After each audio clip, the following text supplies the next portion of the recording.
সকলোকে মোৰ আন এটা মিনি ব্লগলৈ স্বাগতম জনাইছোঁ। আজি পৰিয়ালৰ সকলো সদস্য মিলি আমি শিৱসাগৰলৈ বুলি ওলালোঁ। আৰু এয়া গৈছে মোৰ ননদ, দেউতা, ভাগিন, বা, মোৰ হাজবেণ্ড, বেটা। সকলোখিনি মিলি ভাবিলোঁ ফুৰি আহোঁগৈ। মা যাব নোৱাৰিলে, মাৰ গাটো বৰ এটা ভাল নহয়। আৰু এয়া আমি এইফালে সোমাই গৈছোঁ চৰাইদেউত। ৰাস্তাত যাওঁতে আচলতে পাই যায়। আৰু এইখন চাউলুং চুকাফাৰ মেইন তোৰণখন।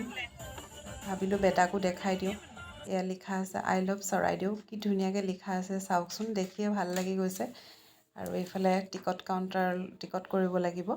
আৰু টিকট কাউণ্টাৰটো এইটো খুব ধুনীয়া লাগিলে টিকট কাউণ্টাৰটো দেখি। ইয়ালৈ অহা আচলতে 10-12 বছৰ মানেই হ'ল, অহা নাই। ঘৰৰ ওচৰতে যদিও অহাই নহয়। আৰু এইফালে বেটা আৰু ভাগিনজনী কি ধুনীয়াকৈ দুইটা হাতত ধৰাধৰিকৈ গৈছে। আৰু এইফালে আমি ওপৰলৈ বুলি গৈছোঁ।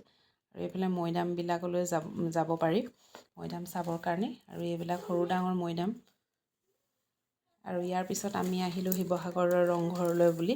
তাতো ভাল লাগিলে। তাৰপিছতে এইখন শিৱসাগৰতে থকা জুনস্কায়াত আমি সোমালোঁ খাবৰ কাৰণে।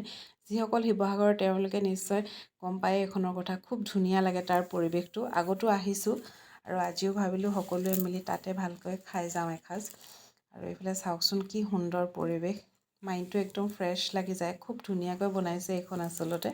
আৰু সন্ধিয়া সময়ত গ'লোঁ, পৰিৱেশটো খুব ভাল লাগিলে। আৰু বাচ্ছাবিলাকে খেলিবলৈও অলপ জেগা আছে, সেইটো কাৰণেও ভাল লাগিলে। আৰু ইহঁতি পূৰা ঝুলনাত ঝুলি আছে। আৰু চুইমিং পুলো আছে, আপোনালোকে ইচ্ছা কৰিলে চুইমিঙো কৰিব পাৰে। তাৰপিছতে আমি আজি ভাবিলোঁ চাইনিজকে খাওঁ। এইফালে চিকেন চাওমিন ল'লোঁ আৰু চিকেন ললিপপ ল'লোঁ। খাই খুব ভাল লাগিলে। আজিলৈ ইমানেই, বাই। আকৌ এটা মিনি ব্লগত লগ পোৱাৰ আশাৰে। Good night.